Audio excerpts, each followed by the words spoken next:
Hi hello friends, welcome to my YouTube channel. ಇವತ್ತಿನ ವಿಡಿಯೋದಲ್ಲಿ ಸಖತ್ ಟೇಸ್ಟಿಯಾಗಿರುವಂತಹ ರಸಮ್ ರೆಸಿಪಿನ ಮಾಡಿ ತಿಳಿಸ್ಕೊಡ್ತಾ ಇದ್ದೀನಿ. ನಿಮಗೇನಾದರೂ ಬಾಯಿ ಕೆಟ್ಟಾಗ ಏನಾದರೂ ತಿನ್ನಬೇಕು ಅಂತ ಅನಿಸಿದ್ರೆ ಮಿಸ್ ಮಾಡದೆ ಈ ರಸಮ್ನ ಟ್ರೈ ಮಾಡಿ ನೋಡಿ. ಬನ್ನಿ ಯಾವ ರೀತಿ ಮಾಡೋದು ಅಂತ ನೋಡ್ಕೊಳ್ಳೋಣ.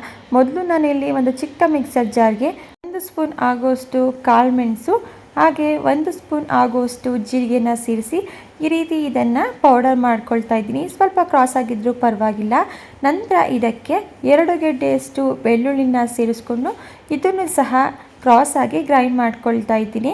ತುಂಬ ನೈಸಾಗಿ ಗ್ರೈಂಡ್ ಮಾಡ್ಕೊಳ್ಳೋದೇನು ಬೇಡ. ಮಿಕ್ಸಿನ 1-2 ಸರಿ ಆಫ್ ಮಾಡಿ ಆನ್ ಮಾಡಿದ್ರೆ ಸಾಕು. ಈಗ ಇದು ಸಹ ಆಗಿದೆ. ಇದನ್ನು ಪಕ್ಕಕ್ಕೆ ಇಟ್ಕೊಳ್ಳೋಣ. ನೆಕ್ಸ್ಟ್ ನಾನಿಲ್ಲಿ ಗ್ಯಾಸ್ ಸ್ಟವ್ನ ಆನ್ ಮಾಡಿ ಒಂದು ಪ್ಯಾನ್ ಇಟ್ಕೊಂಡಿದ್ದೀನಿ.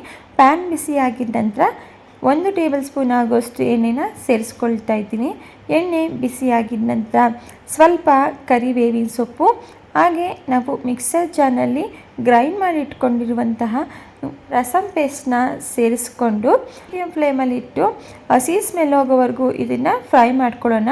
ಒಂದು 10-20 ಸೆಕೆಂಡ್ಗಳ ಕಾಲ ಫ್ರೈ ಮಾಡಿಕೊಂಡ್ರೆ ಸಾಕು. ಜಾಸ್ತಿ ಫ್ರೈ ಮಾಡ್ಕೊಳ್ಳೋ ಅವಶ್ಯಕತೆ ಇಲ್ಲ. ಈಗ ಇದು ಆಗಿದೆ. ನೆಕ್ಸ್ಟ್ ನಾನಿಲ್ಲಿ ಇದಕ್ಕೆ ಸಣ್ಣದಾಗಿ ಹೆಚ್ಚಿಟ್ಕೊಂಡಿರುವಂತಹ ಒಂದು ದೊಡ್ಡ ಸೈಜಿಂದು ಟೊಮೊಟೊನ ಸೇರಿಸ್ಕೊಳ್ತಾ ಇದ್ದೀನಿ. ಇದ್ರ ಜೊತೆಗೆ ನಾನು 3 ಹಸಿಮೆಣಸಿನ್ಕಾಯಿನ ಸೇರಿಸ್ಕೊಳ್ತಾ ಇದ್ದೀನಿ. ಖಾರ ತಿಂದೇ ಇರೋರು ನೋಡಿ ಹಸಿಮೆಣಸಿನ್ಕಾಯಿನ ಸೇರಿಸ್ಕೊಳ್ಳಿ, ಇಲ್ಲಾಂದರೆ ಸ್ಕಿಪ್ ಸಹ ಮಾಡ್ಕೋಬೋದು. ನಂತರ ಇದಕ್ಕೆ ಸ್ವಲ್ಪ ಅರಿಶಿಣದ ಪುಡಿ, ರುಚಿಗೆ ತಕ್ಕಷ್ಟು ಉಪ್ಪನ್ನು ಸೇರಿಸಿ ಟೊಮೊಟೊ ಸಾಫ್ಟ್ ಆಗೋವರೆಗೂ ಇದನ್ನು ಫ್ರೈ ಮಾಡ್ಕೊಳ್ಳೋಣ. ಕಂಪ್ಲೀಟಾಗಿ ಟೊಮೊಟೊ ಸಾಫ್ಟ್ ಆಗಬೇಕು, ಅಲ್ಲಿವರೆಗೂ ಇದನ್ನು ಫ್ರೈ ಮಾಡ್ಕೋಬೇಕು. ಈಗ ಟೊಮೊಟೊ ಕೂಡ ಸಾಫ್ಟ್ ಆಗಿದೆ, ನೀವಿಲ್ಲಿ ನೋಡ್ತಾ ಇರ್ಬೋದು.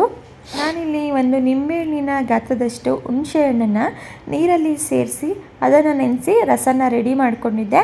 ಸೊ ಇವಾಗ ಅದನ್ನು ಇಲ್ಲಿ ನಾನು ಸೇರಿಸ್ಕೊಳ್ತಾ ಇದ್ದೀನಿ. ನಿಮಗೆ ಹುಳಿ ಬೇಕು ಅಂತ ಹೇಳಿದ್ರೆ ನೀವು ಹೆಚ್ಚು ಕಮ್ಮಿ ಮಾಡ್ಕೋಬೋದು. ನಂತರ ಇದಕ್ಕೆ ನಾನು ರಸಮ್ ಕನ್ಸಿಸ್ಟೆನ್ಸಿಗೆ ತಕ್ಕಂತೆ ನೀರನ್ನು ಸೇರಿಸ್ಕೊಳ್ತಾ ಇದ್ದೀನಿ. ನಾನಿಲ್ಲಿ 1 ಲೀಟರ್ ಆಗೋಷ್ಟು ನೀರನ್ನು ಸೇರಿಸಿ ಮಿಕ್ಸ್ ಮಾಡಿಕೊಂಡು ನಂತರ ಇದನ್ನು ಒಂದು ಲಿಡ್ಡನ್ನು ಕ್ಲೋಸ್ ಮಾಡಿ ಒಂದು 5-6 ನಿಮಿಷಗಳ ಕಾಲ ಚೆನ್ನಾಗಿ ಕುದಿಸ್ಕೊಳ್ತಾ ಇದ್ದೀನಿ. ರಸಮ್ ಎಷ್ಟು ಚೆನ್ನಾಗಿ ಕುದಿ ಬರುತ್ತೋ ಅಷ್ಟು ಚೆನ್ನಾಗಿ ರಸಮ್ ಟೇಸ್ಟ್ ಕೂಡ ಬರುತ್ತೆ. ಅಂದರೆ ನಾವಿಲ್ಲಿ ರಸಮ್ನ ಚೆನ್ನಾಗಿ ಕುದಿಸ್ಕೋಬೇಕು. ಒಂದು 5-6 ನಿಮಿಷ ಐ ಫ್ಲೇಮಲ್ಲಿ ಇಟ್ಟು ಕುದಿಸ್ಕೊಳ್ಳಿ. ಈಗ ಇದನ್ನು ಕುದಿಸ್ಕೊಂಡಿದ್ದಾಗಿದೆ. ಕೊನೆಯದಾಗಿ ಇದಕ್ಕೆ ಸಣ್ಣದಾಗಿ ಕಟ್ ಮಾಡಿ ಇಟ್ಕೊಂಡಿರುವಂತಹ ಕೊತ್ತಂಬರಿ ಸೊಪ್ಪನ್ನು ಸೇರಿಸಿ ಮಿಕ್ಸ್ ಮಾಡಿಕೊಂಡು ಗ್ಯಾಸ್ ಸ್ಟವ್ನ ಆಫ್ ಮಾಡಿ ಇದನ್ನು ಪಕ್ಕಕ್ಕೆ ಇಟ್ಕೊಳ್ತಾ ಇದ್ದೀನಿ. ರಿಯಲಿ ಟ್ರಸ್ಟ್ ಮೀ, ಟೇಸ್ಟಲ್ಲಿ ನೋ ಕಾಂಪ್ರಮೈಸ್, ಅಷ್ಟು ಸೂಪರಾಗಿರುತ್ತೆ. ಒಂದ್ಸಲ ಈ ವಿಧಾನದಲ್ಲಿ ಟ್ರೈ ಮಾಡಿ ನೋಡಿ. ನಂತರ ನಾನಿಲ್ಲಿ ಗ್ಯಾಸ್ ಸ್ಟವ್ ಮೇಲೆ ಇನ್ನೊಂದು ಪಾತ್ರೆನ ಇಟ್ಕೊಂಡಿದ್ದೀನಿ. ಪಾತ್ರೆಗೆ ನಾನಿಲ್ಲಿ 1 ಟೇಬಲ್ ಸ್ಪೂನ್ ಆಗೋಷ್ಟು ಎಣ್ಣೆನ ಸೇರಿಸ್ಕೊಂಡು 1 ಟೀ ಸ್ಪೂನ್ ಆಗೋಷ್ಟು ಸಾಸಿವೆ ಹಾಗೆ ಜಜ್ಜಿಟ್ಕೊಂಡಿರುವಂತಹ 4 ಎಸಳಷ್ಟು ಬೆಳ್ಳುಳ್ಳಿ, ಸ್ವಲ್ಪ ಕರಿಬೇವಿನ ಸೊಪ್ಪು, ಒಗ್ಗರಣೆಗೆ ನಾನಿಲ್ಲಿ ಒಂದು 4 ಒಣಮೆಣಸಿನ್ಕಾಯಿನ ಸೇರಿಸ್ಕೊಳ್ತಾ ಇದ್ದೀನಿ. ಇದ್ರ ಜೊತೆಗೆ ಸ್ವಲ್ಪ ಇಂಗನ್ನು ಸೇರಿಸಿ ಮಿಕ್ಸ್ ಮಾಡಿಕೊಂಡು ಒಗ್ಗರಣೆನ ರೆಡಿ ಮಾಡ್ಕೊಳ್ತಾ ಇದ್ದೀನಿ. ನಿಮಗೇನಾದರೂ ಜ್ವರ ಬಂದು ಬಾಯಿ ಕೆಟ್ಟಾಗ ಈ ರಸಮ್ನ ಮಾಡ್ಕೊಂಡು ತಿಂದರೆ ಅದ್ಭುತವಾಗಿರುತ್ತೆ. ನಾನಿಲ್ಲಿ ಒಗ್ಗರಣೆನೂ ಸಹ ರೆಡಿ ಮಾಡ್ಕೊಂಡಿದ್ದೀನಿ.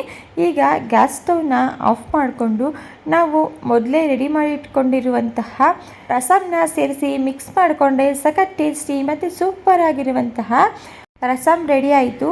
ಇದನ್ನು ಬಿಸಿ ಬಿಸಿ ಅನ್ನದ ಜೊತೆ ಸರ್ವ್ ಮಾಡ್ಕೊಂಡು ತಿಂತಿದ್ರೆ ಸ್ವರ್ಗಕ್ಕೆ 3 ಗೇಣು, ಅಷ್ಟು ರುಚಿಯಾಗಿರುತ್ತೆ.